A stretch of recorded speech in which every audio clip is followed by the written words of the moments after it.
Welcome back to the Lions College Football Podcast. I'm Brett Gibbons with thelines.com, and as always, I am joined by Kelley Ford. Kelley, hello, welcome. We are talking some Sunday and Monday night college football games. How are you? I'm doing great, Brett. Yeah, we've already talked about the midweek games. We've already talked about the Saturday games. Now, in week one, it's a week one special. We got Sunday and Monday games. I am not mad about it, especially one of these games. I mean, they're all good, but one of these games we've been dying to talk about really since we started up this partnership, Brett. I mean, we're looking at the slate and you're like, this is the game. So tonight we're going to get to it. I'm excited. Only time we're going to talk Sunday, Monday all year until maybe the national championship, which of course is on a Monday. That's a whole different conversation. But yes, let's deal with that in January. This is the regular season. This is what we live for. This is why we love this sport, man. Let's go. Yes, I too have been dying to talk about Northwestern at Rutgers. I know that's the one that you were alluding to in that there. You're the worst. Yeah, that's what I was talking about. Before we get into it, don't forget to follow The Lines on Twitter at TheLinesUS. I am at Road to CFB, and Kelley's work can be found at K Ford Ratings. We'll be here every single week breaking down the college football slate, as well as individual weeknight games or the occasional Sunday games like we're doing today. Like I said, Sunday, Monday games. We got Northwestern, Rutgers. We've got Oregon State, San Jose State, LSU, Florida State, and Clemson, Duke on tap today. So let's start in chronological order, maybe not in terms of order of excitement. Northwestern at Rutgers. Rutgers is a 6.5-point favorite with an over-under of 39.5 points. Game kicks off at noon on CBS. Is that right, or is it noon 30? It's one of those two. I think it might be noon, yeah. Might be noon. Okay, well, they get their own time slot, which I think is just awesome. And also, prepare yourself for this. We're getting the SEC on CBS theme for this. And it's going to show Northwestern and Rutgers with the da-da-da-da-da-da-da. Yeah, it's we're pretty excited for that. So it's not going to hit the same, dude. I'm not going to lie. It's not going to hit the same. Still going to be excited because it's college football, but it won't hit the same as LSU, Alabama at night. Like, I'm sorry. No, but this game might just play itself into like extreme watchability because of either a lot of incompetence or the fact that it's just a close game. I do think this is actually like a pretty solid matchup. I'm not sure the power ratings have adjusted on Northwestern yet. They had what they had. The allegations, the hazing, Pat Fitzgerald was gone. A couple of guys hit the transfer portal. And now you have David Braun, who is the newly hired defensive coordinator, who is actually just a defensive coordinator in the FCS levels at NDSU, now taking over as the head coach. Did you make any adjustments to this team, be it in your power ratings or just the way that you interpret those ratings post Pat Fitzgerald?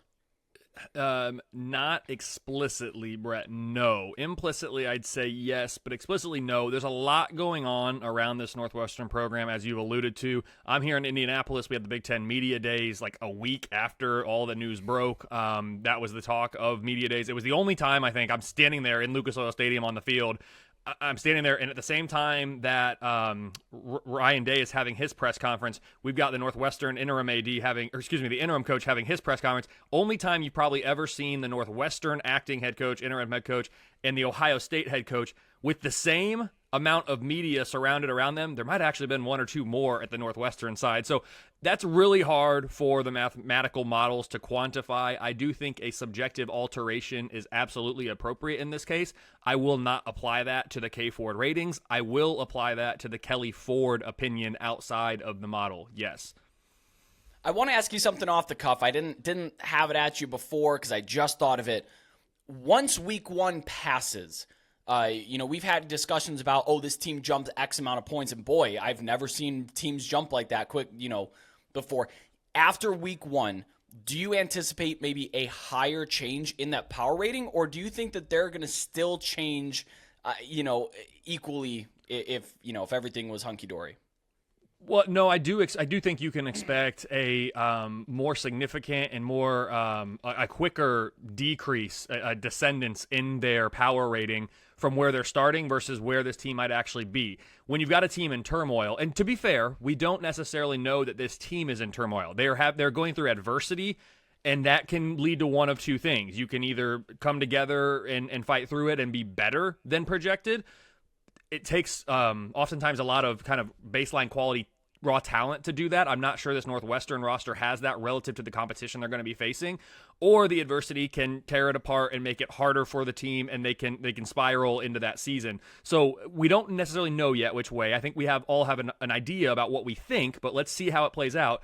If, in fact, it is the latter and they do spiral, I do think you will see a quicker descent in the power rating world, because it's going to be judging this Northwestern team on the model's going to be judging it based on what it's seeing on the field and how that team is performing.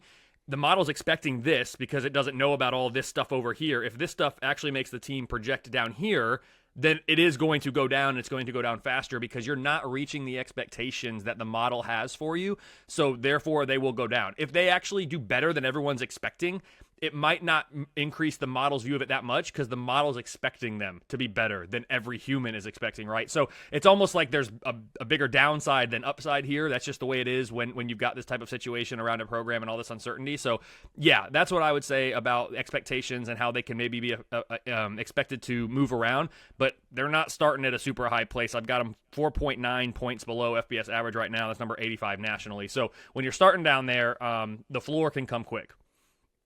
This line grew from -3.5 to -6.5 in favor of the home team Rutgers. Books briefly took it down in response to the coaching changes and allegations and all those things going on because they didn't really know what to do with it at the moment. That's pretty standard.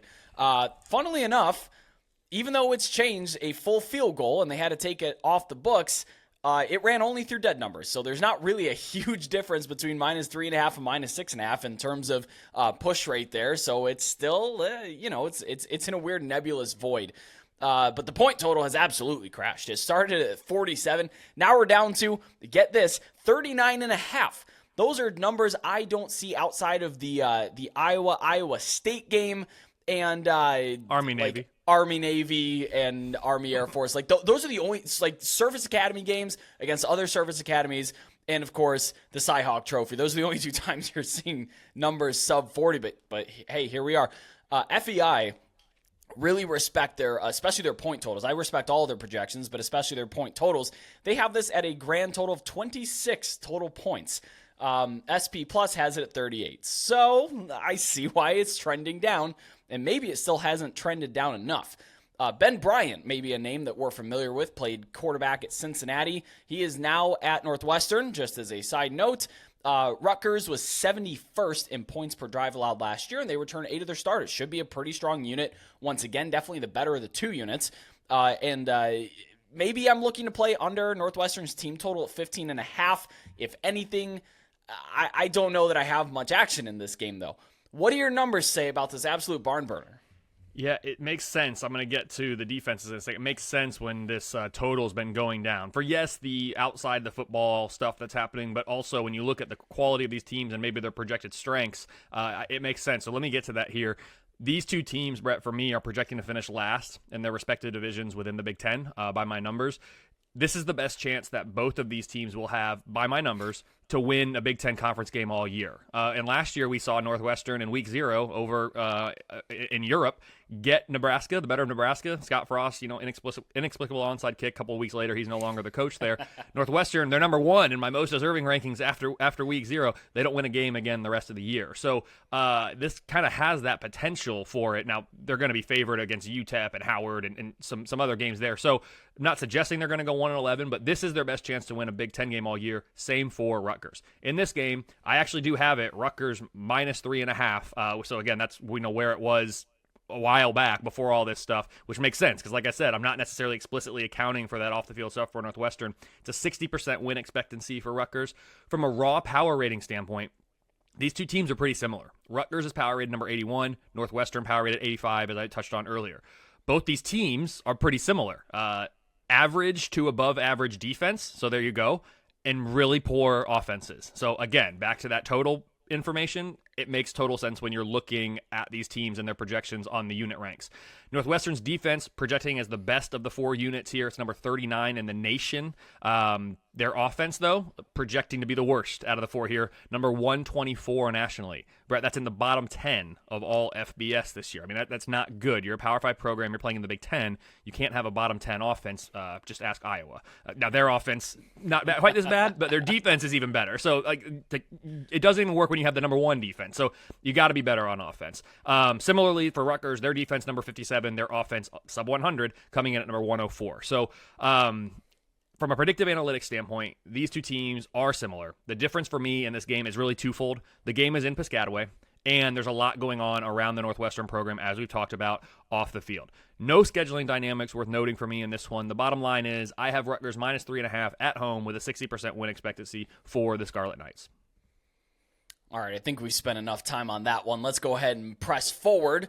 We have the Oregon State Beavers at the San Jose State Spartans. No, that is not backwards. Oregon State is paying a visit San Jose State and their recently rebuilt stadium. You're going to be seeing a new look, I believe it's CEFCU Stadium there in San Jose instead of the big grass hill or the big construction site. You now have stands and a new building there. Oregon State, a 16.5 point favorite with an over-under of 55.5 points. This game kicks off at 3:30 p.m. on CBS. Another weird kick time for these West Coast games. I keep expecting them to be 9:30, 10 o'clock, but not 3:30 p.m. Eastern on CBS, 12:30 p.m. local.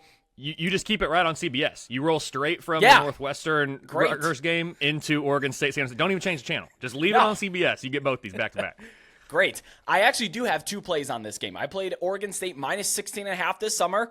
Hasn't moved. I do like to see closing line value. Haven't seen it, but that's okay. I do like my play there still. Would still play it again at 16.5.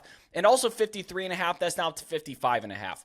Oregon State was really, really good at avoiding third down last year. And now they had a quarterback who is probably better than Ben Gobranson.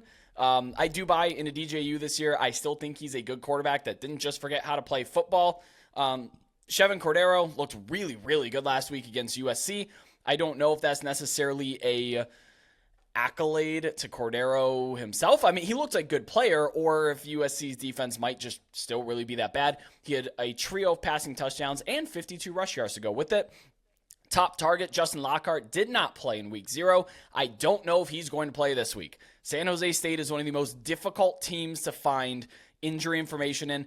And the university came out themselves and said, we are not going to tell you who is and is not going to play. So that makes it even more difficult.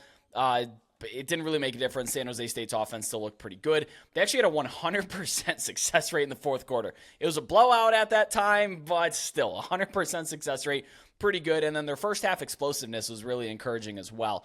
I figured defense was going to be an issue for the Spartans, and it was.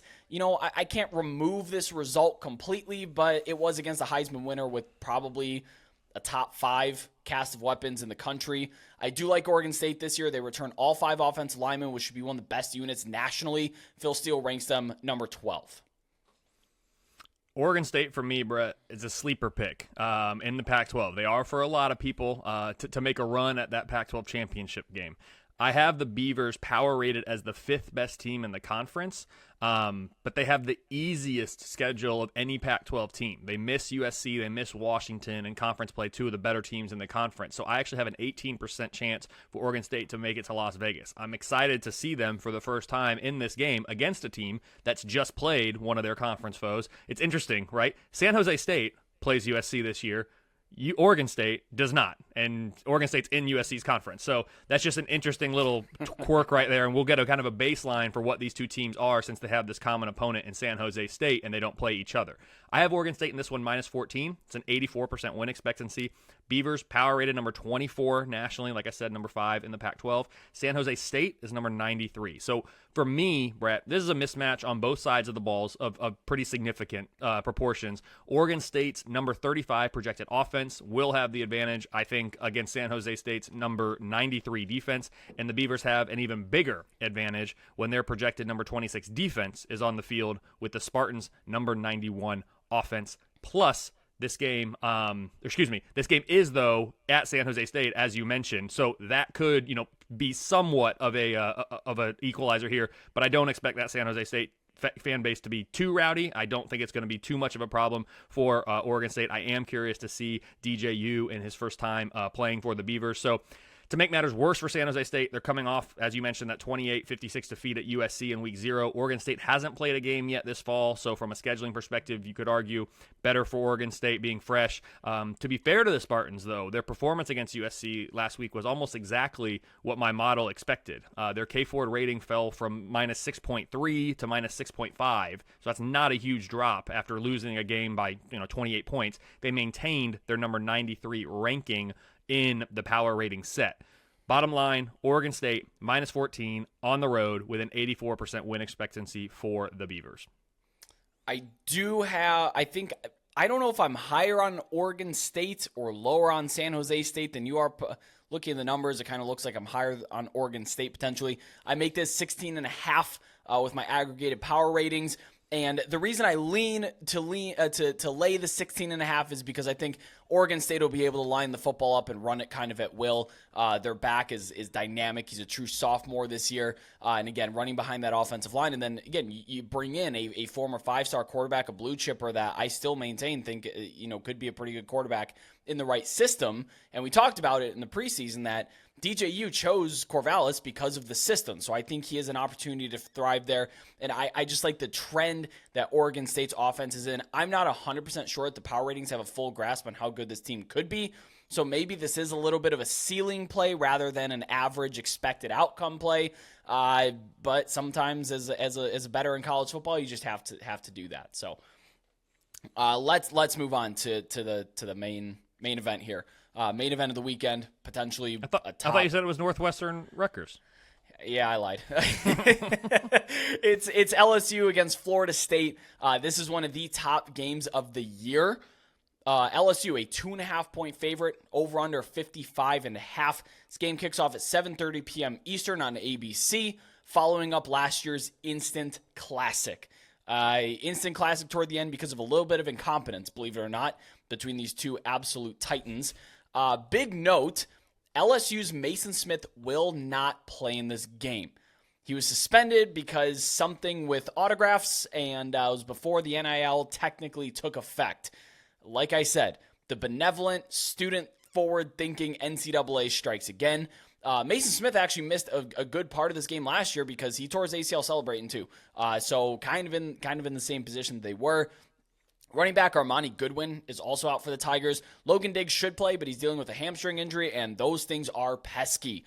So I wouldn't be surprised if it came back and he had to sit a drive or two out. The line has remained steady here. This is one of these lines that I'm not super excited to bet into because they are so darn sharp. When you're talking about these teams, blockbuster, such a high-profile matchup, this line is as sharp as an NFL line. That's why I'm not really excited to dive into it. You look at the other ones, FCS lines, even that move 7-10 points, because they're fluid, they're market-driven, they're market-reliant. There's a lot of data on these two teams playing here, so you're betting into a very, very strong market. The over-under did fall from 58.5 to 55.5 over the course of the preseason. Like I said, I'm not playing either side, especially at this point, because of how unchanged and mature that this line is. It was one of the first that was released back in, I think, March, I think is when they put these out. High-level matchup, high-level teams. I expect a great game again. Yep. It's my number one projected game of the entire week with a watchability score of 96.6. This is projecting as one of the top 5 games of the entire 2023 regular season, as you mentioned there, Brett. So I cannot wait for this one. It is the one we've been waiting on. You said the first lines came out in March. I believe it. I mean, that's how excited people are and have been for this game. Last year's game was a classic, 24-23 nail-biter in the Superdome in New Orleans. LSU's got this revenge game. There's so much here. Both these teams are aspiring to make their conference championship games, to win their conference, to make the CFP. Expectations are sky high at both of these programs. Probably the highest it's been at Florida State in maybe a decade. The highest it's been, at LSU in the preseason. Probably in more than a decade, too. People forget that 2019 team, for as great as they were and for amazing as they were, especially on offense, and the defense came along as the year went, the preseason expectation was, this would be a good team. I mean, top 10, top 15 team, but it wasn't going to be a historically great college football team, which is what they ended up being. So preseason realistic expectations for these two teams are as high as they've been for these programs in a decade plus. My numbers, I know you said the line's really, really sharp. I agree at -2.5. I have LSU -4. So I don't like being a 1.5 away, especially across a big line there, a big number there, like a 3, in a game where there's this much data and information on it. But that's what my numbers have. It's a 61% win expectancy for the Tigers. LSU's power rated number 5. Florida State's power rated number 11. They were number 10 last week. Notre Dame's great performance against Navy actually bumped the Irish up just past Florida State. So really good team, almost top 10 team, coming into the year. Close matchup on both sides of the ball, which is one of the reasons why we're so excited about it. I do give LSU, though, the slight edge in both of these. And it's a neutral site game. We got to remember that. I know it's in Orlando. That's Florida State's backyard. But Florida State's not getting, by my numbers, any home field advantage bump, even though it's possible. I don't know how the tickets were distributed for this game. It's possible that the fans there in the stadium will lean Florida State more than LSU. Possible. Most even matchup here for me is LSU's number 14 defense against Florida State's number 17 offense. I mean, that's incredibly close in the projections. On the other side of the ball, Tigers offense is number 10, going up against the Seminoles defense, which is number 19. All 4 of these units are top 20 in the country. They're both top 10 teams, right? It's the marquee matchup of the week. LSU, as I mentioned, going to have revenge on their mind following that defeat to the Noles in New Orleans last year. They're going to want to get that one back. It was in their backyard. They want to pay it back. I wrote about this game for thelines.com this week, so I go into much more in depth in that article. If you want more, go read that. We can't spend too much more on this game, but to recap, I've got LSU -4 at this neutral site game in Orlando. It's a 61% win expectancy for the Tigers. Number 1 game of week 1, top 5 game projected of the entire 2023 regular season. If you are a college football fan, we don't have to tell you, you cannot miss this game. There is really no excuse. It's a Sunday night before Labor Day. I don't care if you're on vacation with your family. I don't care if you're traveling around the world. Take it in. It's Sunday night. Take it in. There's no NFL. This is the game you need to watch, and I hope it doesn't disappoint, because when you're billed with a 96.6 watchability score, I'm expecting a lot, so I hope it doesn't disappoint. I did forget to mention that the game was in Orlando. Thanks for bringing that up. I don't know why this isn't being played on a college campus. Imagine this game in Tallahassee. Imagine this game in Baton Rouge. Come on, guys. They sit 30,000 more in these stadiums that you're putting them in. I have to get that off my chest. I don't know why they're not playing these games at home. I agree with you. It would be better that way, but when you've got 2 teams of this quality playing in essentially a home and home, but it's not on campus, I get it, and I wish it was. I'm not going to complain too much because we're getting this game, and it'd be easy for us not to get this game. So if the only way it's going to happen is if the administrations and the coaching staff say, sure, we'll do it, but it's got to be neutrals on both ends, I'll take that over what would Florida State be playing otherwise this week, what would LSU be playing otherwise this week. So yes, college football games on campus are the best. There's 3 games that I think belong at a neutral site. It's the Red River Shootout, it's the world's largest outdoor cocktail party, Georgia, Florida, and it's the Army-Navy game. Those are the 3 games that I get it. Let's put them at a neutral site. Any other game in the regular season should be on campus, but I won't complain about this one. I'm excited. And in Orlando, there may be some concerns. Major Hurricane Idalia just ripped through the panhandle of Florida, Tallahassee included. It did bring torrential rain and winds and stuff to Orlando. The weather is going to be clear by the time Sunday rolls around. There's going to be no expected weather impacts to this game as of the time we're recording here, so we don't have to worry about that. I do make LSU a 4-point favorite. I guess I don't know why I haven't laid 2.5, because you're getting the bump of 3, which is the most major key number in college football. 17% of games end on a 3-point margin. I don't know. These 2 teams are very similar. They almost feel like the same team from different conferences. They were teams that made great steps forward last year, have a lot of promise in their future, brought in loaded transfer classes, and should have a lot of star power on both sides of the football, particularly at the wide receiver and defense. I mean, it's an evenly matched game here.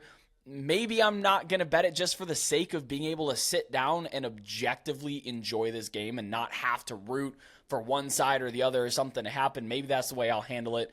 But, it doesn't get bigger than this. It might not get bigger than this next week. There are some pretty good games on next week, though.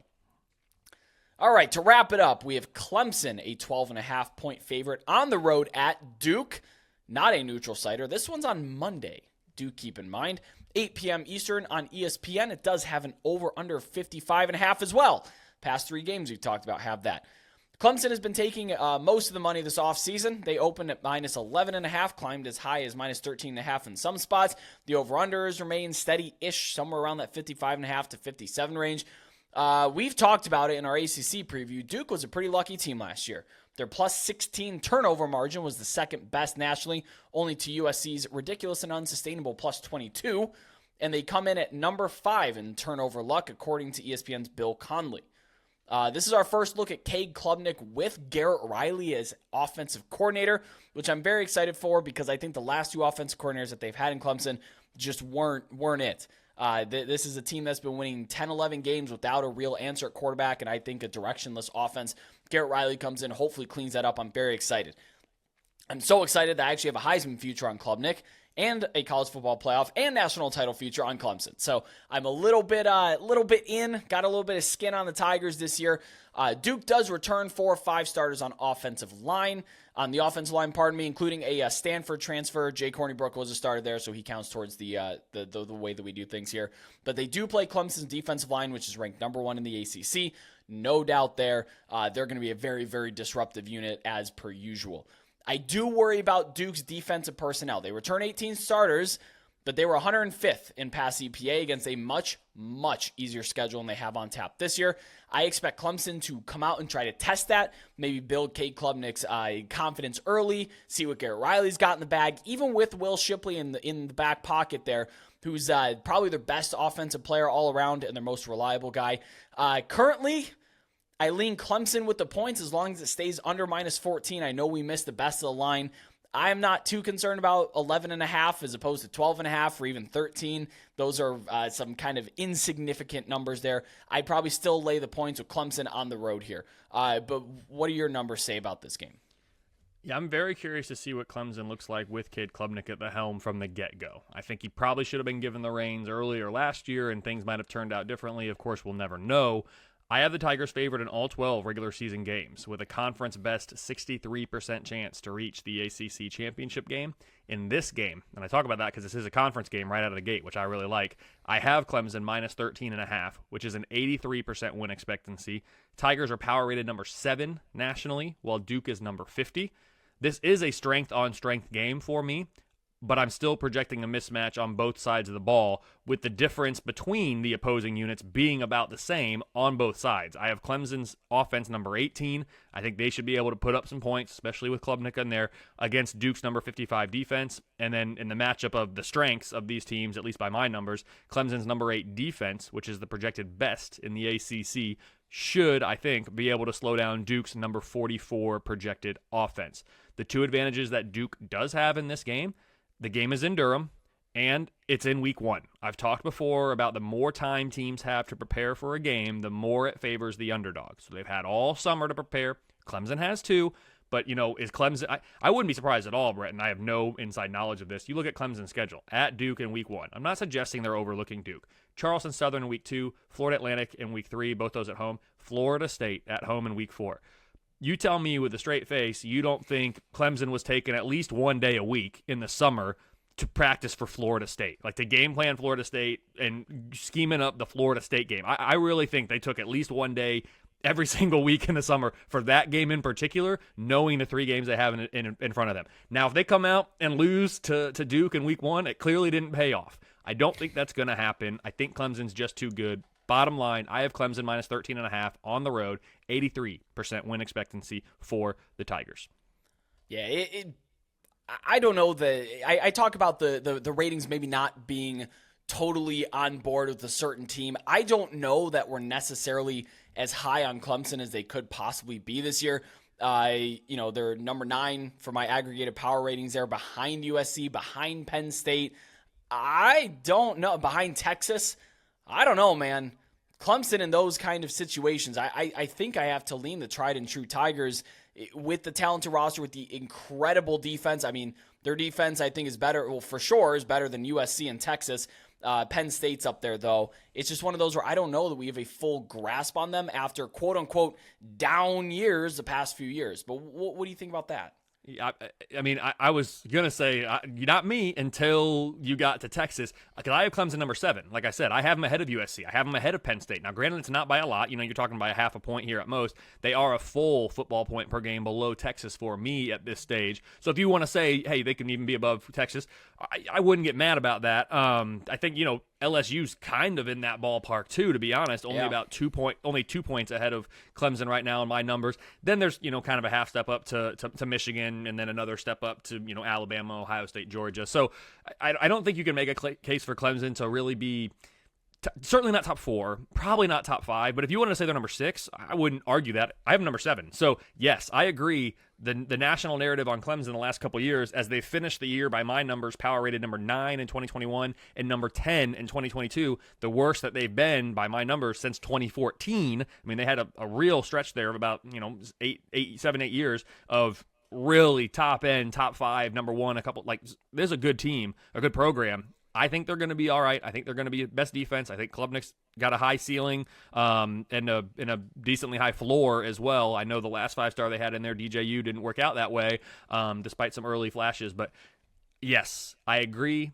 I have them above USC and Penn State. I think that's the right place to have them, but I'm not going to quibble too much because, again, the points are not all that different. No, to be clear, there's a 1.8 point difference between Notre Dame and LSU. In my numbers. So a 2-point swing then puts them at 6 or 5, behind Michigan there. So interesting. I've got 3 points between those and 5 spots. 3 points, 5 spots. But interesting. Yeah, we're close. Well, I think that is a good rundown of our Sunday and Monday slate of week 1 of college football. Please hop on over to our Discord server. If you're not already joined there already, you can connect with over 4,000 sports betting fans, get live updates in our college football channel, and join a sharp and active community. I mean, really active. This fall, there's a ton of guys in there talking these games, giving their 2 cents, giving their bets, and trading information in there. Don't forget to subscribe to Line's YouTube for weekly college football odds and betting videos all season long. Subscribe to us on your favorite podcasting app of choice and drop us a great review if you really like the show. Share your opinions on these games. I know you have one about LSU, Florida State. I know whoever's listening or watching this, you have an opinion on that, so let us know down in the comments here on YouTube. Before we get out of here, Kelly, please let everybody know where they can find your work. Absolutely. You can find me on Twitter, on X, at KFordRatings. You can find the website, kfordratings.com. Those are the 2 best places. Writing at least 2 articles per week on thelines.com now, highlighting my best games of the week with the watchability scores, and then also the NBC Big Ten primetime game this week. That is Penn State, West Virginia. So at least those 2 articles every single week as we get going into the season. Those are all the places, best places to find me. But yeah, Twitter is probably still the best, most content. Website, The Lines. Check it out. Interact with me. Have fun. College football. That's why we're here. I cannot wait. Thank you so much, as always, for watching. I'm Brett Gibbons. That is Kelley Ford, and we'll see you all next week.